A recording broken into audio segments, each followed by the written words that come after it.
Eu acho que é importante, tem dois aspectos que é importante que se saiba.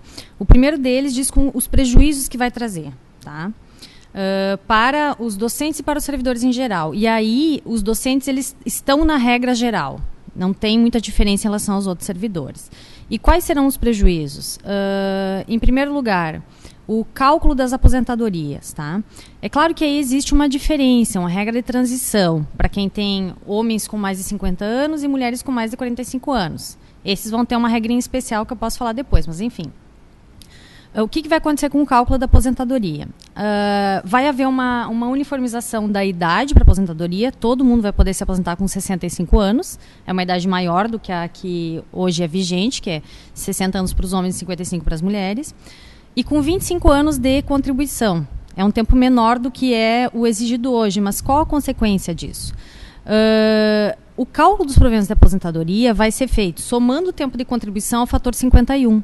Então, quem se aposentar com 25 anos de contribuição vai sair ganhando só 76% da remuneração. Que é a soma mais 51. A soma mais 51. Então, o que isso significa? Se a pessoa quiser se aposentar com 100% da média das remunerações, ela vai ter que trabalhar por 49 anos.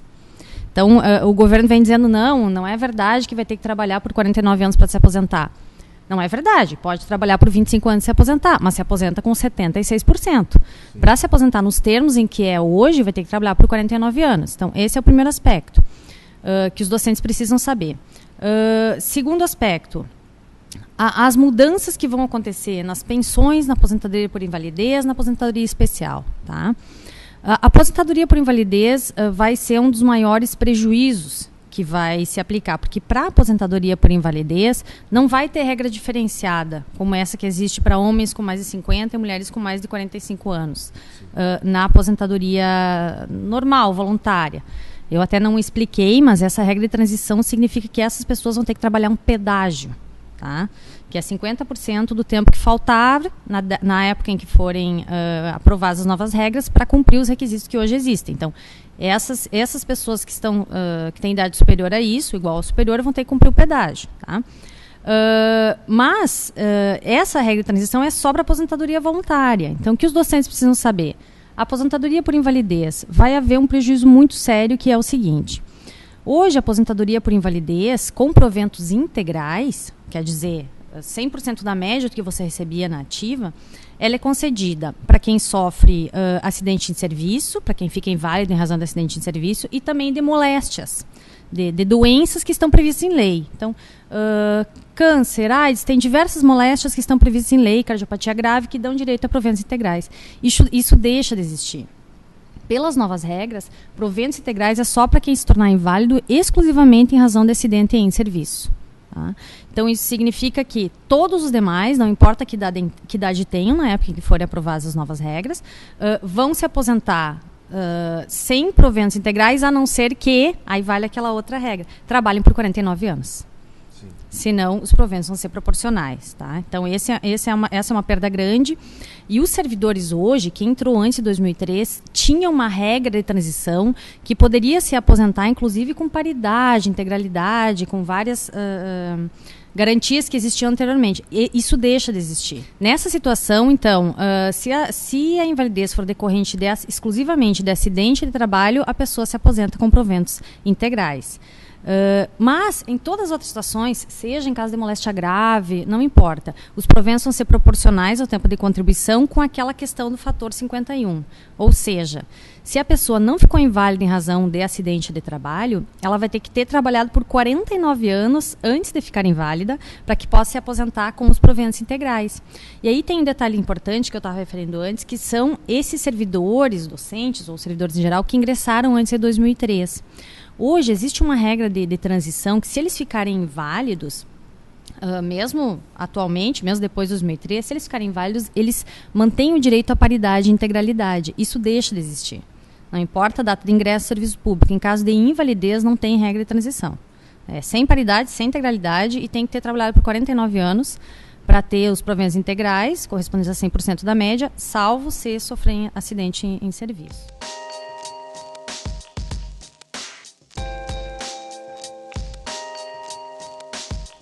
Essa questão da integralidade é importante esclarecer o seguinte.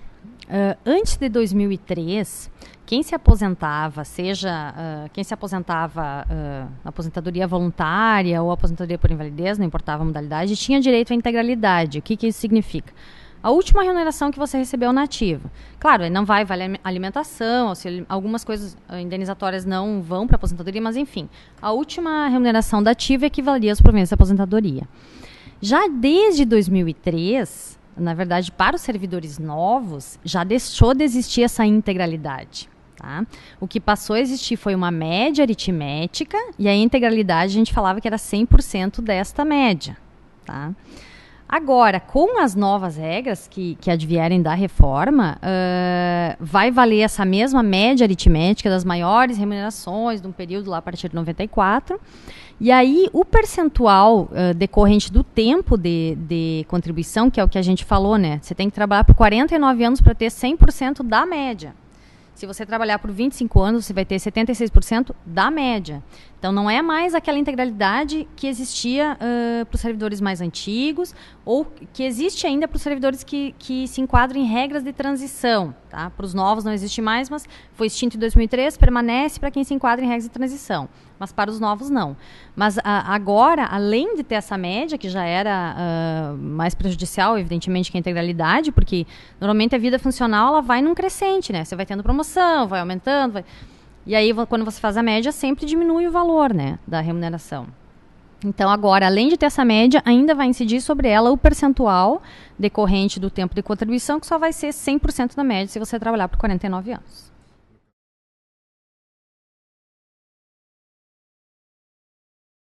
Certo.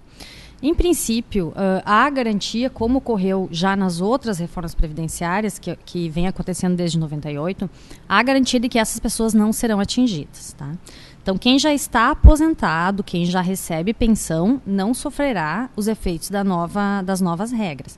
Isso se aplica também para quem cumprir os requisitos para se aposentar ou para as pensões de servidores que falecerem antes das novas regras. Então, se hoje eu tenho os requisitos para me aposentar pelas regras atuais, mas eu estou trabalhando, eu não preciso correr para me aposentar, tá? Porque existe a garantia de que eu posso me aposentar mesmo depois das novas regras com as regras hoje vigentes, que são as regras de quando eu cumpri os requisitos, tá? Então, essas pessoas, tanto aposentados e pensionistas, quanto quem cumpre os requisitos para se aposentar, ou servidores que faleçam antes das novas regras e deixem pensão, em princípio isso fica regido pelas regras atuais.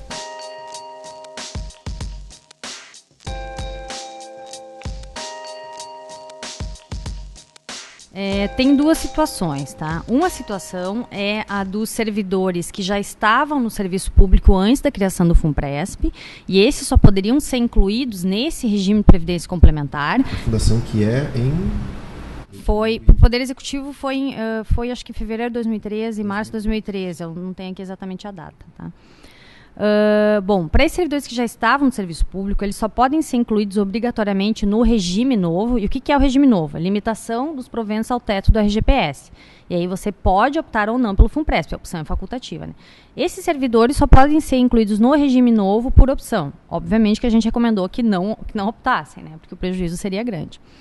Agora, para os servidores que sequer se fala em opção, porque quem entrou depois ali de 2013 não se fala em opção, já está obrigatoriamente incluído no regime de previdência complementar, que é o teto, que só recebe pela aposentadoria do serviço público até o teto do RGPS, pela aposentadoria do regime próprio. Essas pessoas, então, podem, se quiserem receber acima do teto, fazer a opção ou não. O que a gente pensa sobre isso? Evidente que essa instituição de regime de previdência complementar foi péssima para os servidores, tá? Mas, e não se fala em... não se está dizendo vamos nos resignar ou é muito bonito, não é isso, né? Mas, dada a situação, o que nos parece? Se o servidor optar pelo FUNPRESP, além da contribuição dele, há uma contrapartida do órgão público. Tá? Então, eu deposito uma parte, o órgão público deposita uma parte. Se eu for fazer um plano de previdência privada, num banco, numa seguradora, não há essa parte do órgão público, não há contrapartida. Então, exclusivamente sob essa ótica de existir uma contrapartida que vai aumentar, vai engordar o fundo no final, porque o que o servidor vai receber no final é de acordo com o que ele acumular. né, na sua conta exclusiva, na sua conta específica. Então, essa contrapartida do governo faz com que se torne mais atrativo optar pelo Funpresp do que, por exemplo, ir fazer um plano no Banco do Brasil ou um plano de previdência privada, outro, né? Não se tem até o momento, é um fundo novo e vai ser regido pelas regras dos demais fundos de previdência privada. É um plano novo, então vai estar sujeito aos investimentos, os rendimentos estão sujeitos às leis do mercado. O que vai render, tudo depende da administração. Então, nós não podemos dizer, olha, vai ter um rendimento muito superior aos planos privados. Não. Mas nós dizemos que, sob a ótica exclusiva da contrapartida, que engorda o fundo, é vantajoso optar pelo Funpresp em detrimento, digamos, de uma previdência privada.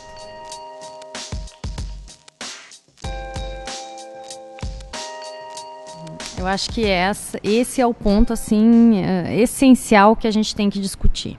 Tá? Porque o que parece, e aí os debates que estão surgindo, são justamente no sentido de que não existe uma transparência quanto aos dados da Previdência, uma clareza, e nem esse debate está sendo feito de uma forma séria. Então, há aí diversos dados que estão sendo publicados pela ANFIP, Associação Nacional dos Fiscais Previdenciários, que são justamente os fiscais dessa questão do recolhimento dos tributos, das contribuições à Previdência, ou seja, são pessoas que têm acesso aos dados e têm conhecimentos. E o que esses dados estão mostrando não é bem o que o governo está dizendo. Né? A Previdência, o que é a grande causa do rombo da Previdência? Tudo bem, existe o pagamento dos benefícios, mas existem também renúncias fiscais, existem dívidas previdenciárias que não são cobradas, existe a desvinculação das receitas da União, que a gente chama, que é, hoje em dia, 30% dos recursos que deveriam ser recolhidos, que são recolhidos, eles são desviados de uma forma legal, porque a Constituição permite, para outras finalidades, para outras despesas do governo. Então, a questão é essa, até que ponto existe realmente a necessidade dessa reforma, e mais do que isso, até que ponto essa reforma vai suprir ou vai consertar o suposto rombo. Mas então, eu ia te perguntar justamente isso, vamos supor que exista um déficit na Previdência. Uhum. Da maneira como está configurada essa reforma hoje, ela realmente atuaria no sentido de cobrir isso? Olha, melhoraria. Melhoraria. Agora, não há nenhuma garantia de que cobriria, porque, por exemplo, a questão dos... existe uma estatística de que os déficits, em 2015, por exemplo, os débitos de grandes empresas para a Previdência, do montante total de débitos, 0,32% foi cobrado pelo governo. Uma quantia ínfima. Existem estatísticas de que metade do valor que o governo considera rombo são renúncias fiscais, o valor que ele deixa de cobrar. Então, o que a gente diz? A questão da Previdência ela deve ser debatida, tá? E talvez uma reforma nos próximos anos seja necessária. Por quê? Porque a população está envelhecendo, né? A expectativa de vida está aumentando. Então, há motivos para se pensar em discutir a questão. E acredito que ninguém seja contra discutir com base em dados reais numa situação concreta, né? Agora, da forma como está sendo feito, assim, esse atropelo, com medidas que vão afetar diretamente o trabalhador e que não vão afetar a outra ponta, é uma questão de opção. A outra ponta, que são os déficits, né, que são as dívidas da Previdência, ninguém está falando em ir atrás disso. Então, reforma prejudicando o trabalhador, sem garantia de que isso realmente vai cobrir o déficit, porque... A outra ponta, a questão das dívidas da Previdência, do não recolhimento das contribuições, também é igualmente importante. Muitas das empresas que devem, inclusive, ativas. Sim, sem dúvida, sem dúvida. Grandes empresas ativas devendo bilhões de reais, não sei. Então, existe, a ANFIP tem esse levantamento e até circula, qualquer um pode pesquisar no Google, aí circula na internet a listagem das grandes devedoras da Previdência Social, né? E dívidas essas que não são cobradas. Então, é claro que vai ter rombo. E tem mais um aspecto importante que é assim. Historicamente, o dinheiro da Previdência Social ele foi utilizado para muitas coisas, como, por exemplo, a construção de Brasília, para a construção da ponte Rio-Niterói.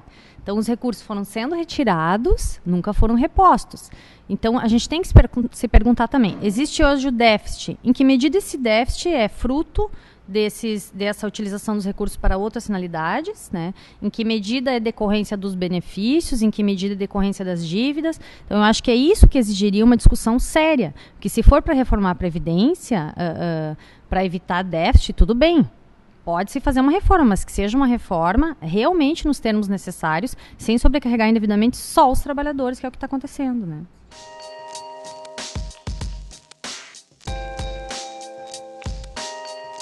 Eu colocaria, então, as grandes questões em termos de prejuízos funcionais, assim, prejuízos na aposentadoria, né? Primeira questão, o tal do fator 51, né? Primeiro, para os docentes que já têm homens mais de 50 anos e mulheres mais de 45 anos, vão ter que pagar um pedágio, esse vai ser o prejuízo deles. Para os que têm menos do que isso, vai ter o fator 51.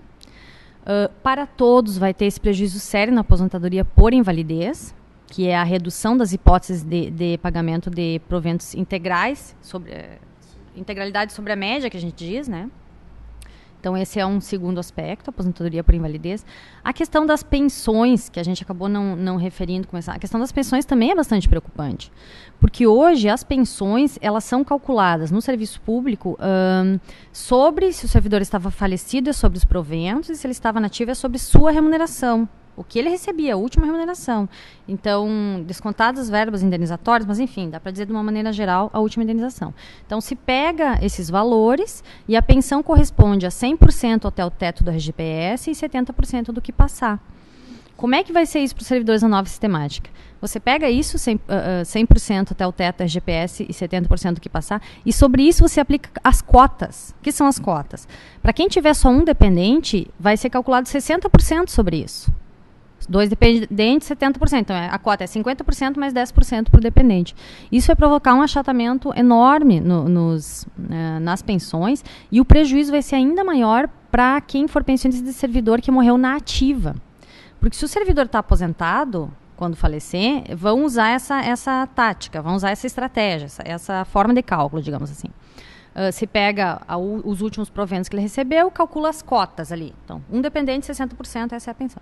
Agora, se o servidor falecer na ativa, faz assim, calcula como se ele fosse se aposentar por invalidez, ou seja, aplica o fator 51. Então, aplica o 51, reduz os proventos.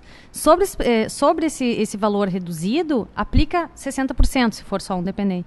Então, as pensões vão ter um achatamento assim, muito significativo. Se a gente calcular no valor de uma pensão atual, há situações em que isso vai provocar uma redução de quase 50%. E mais, tem mais um aspecto bem importante. Pelas novas regras, não há garantia de que as pensões correspondam ao salário mínimo. Ou seja, vai calculando, a pessoa morre nativa, aplica o fator 51, vai calculando, aplica 60%, vai achatando. Daqui a pouco, os pensionistas estão recebendo menos de um salário mínimo, porque na regra atual existe a garantia de um salário mínimo. Nas novas regras, não. Isso vai deixar de existir. Para as pensões, tá? As pensões, hoje existe uma garantia de que ninguém receberá uma pensão inferior a um salário mínimo. Pelas novas regras, não. Se, no fim dos cálculos ali, entendeu? Calculei lá digamos, essa situação que eu falei de um servidor ativo, né? Ele está ativo, ele faleceu com pouco tempo de contribuição, então calculo que seria o valor dos proventos dele, né? Ele faleceu, mas calculo como se fossem os proventos e aplico o fator 51, tá? Vai dar um resultado. Sobre esse resultado, eu aplico 60%. Isso pode dar menos do salário mínimo. E a pessoa não vai ter garantia de ganhar mais no salário mínimo. É menos, é o que resultado do cálculo, não tem a garantia mínima.